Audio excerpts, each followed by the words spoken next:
Okay, everyone, this will just be a quick update for week 2 of Portfolio Project 1.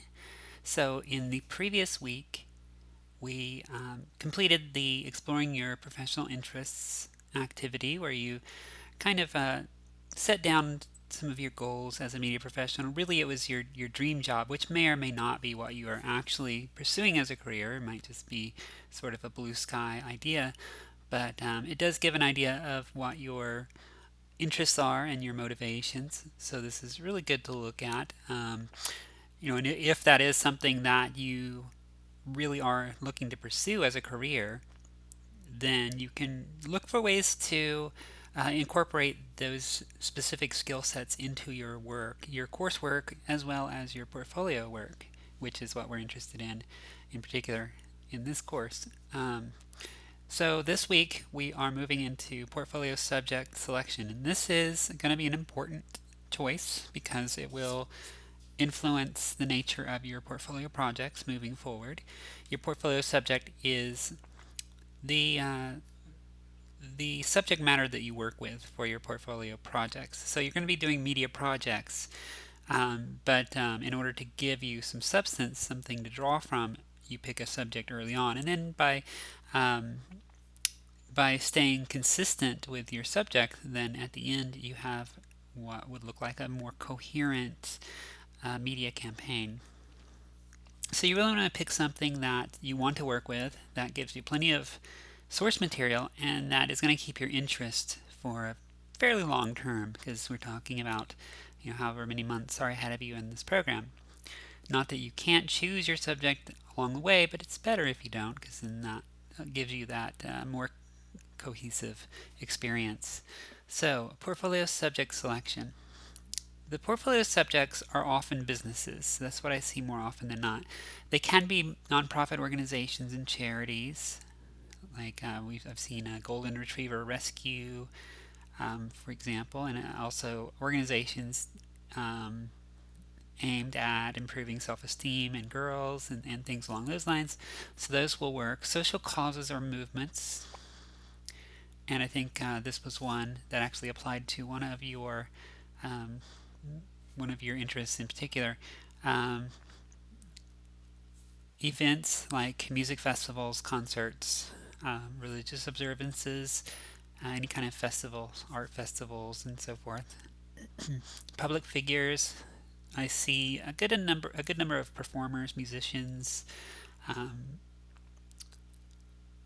you could choose a local political figure or other celebrities, and TV networks, magazines, websites, any kind of media outlet. Here's the one caveat is that it can't be something that's really well known.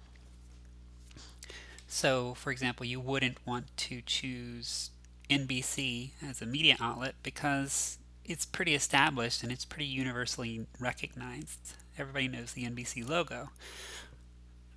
Since part of your effort is going to be creating the brand identity of the subject or recreating the brand identity of the subject, as well as creating promotional media or some other media related to your subject, you want something that isn't that established, isn't that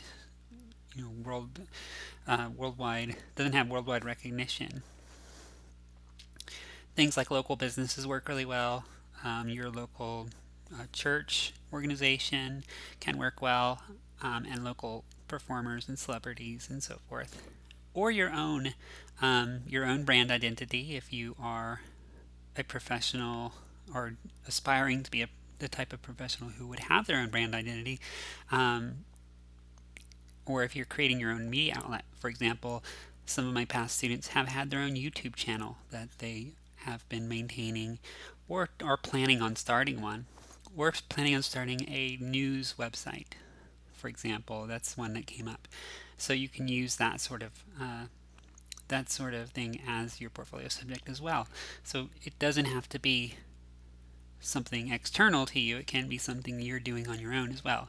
Because then the benefit of that is that your portfolio work serves double duty. It fulfills your academic requirements and can also help further your business goals or your professional goals. as you're looking at these, also keep in mind the types of projects you're going to be completing, because you are going to do a brand style guide. So this will be similar to what you're doing in aesthetics, where you're establishing the brand, typefaces, color schemes, brand personalities, tone of voice, and so forth. So things like a social cause, if it's just an idea, like say self-esteem, that doesn't give you anything to work with. There's nothing to brand there. It's just an idea. But if it's a specific movement related to that, then you might have something to work with. So really think about what kind of substance the portfolio subject gives you, and if something doesn't seem like it has enough substance to it, then you might want to think about something else. So this week you're going to be providing this set of information: the name or title of your subject. Describe the nature of your subject. So this is kind of a short bio or short description, depending on what your subject is. If it's a person, then you want to give a little bit of background on the person. If it's a business, then let us know what it is and what it's all about. What is their goal or purpose? Also, if they create a product, or if they offer a service, or you know, creates a particular art form, music, or visual art, or what have you, or other kind of entertainment. Give us an idea of that. Their core values. And this might be online. If they have a website already, you might be able to find this information. If not, you can probably get an idea of their values just based on your knowledge of that particular subject. You might even talk to someone if it's a subject that you're closely familiar with. But bear in mind that if you're using an actual existing subject like a business, you don't have to let them know that you are working with their brand and their business, because this is all going to be in-house. This is all just academic exercises. You might use it in your professional portfolio when you graduate, but for right now, it's really serving as your academic the portfolio, showing your academic progress.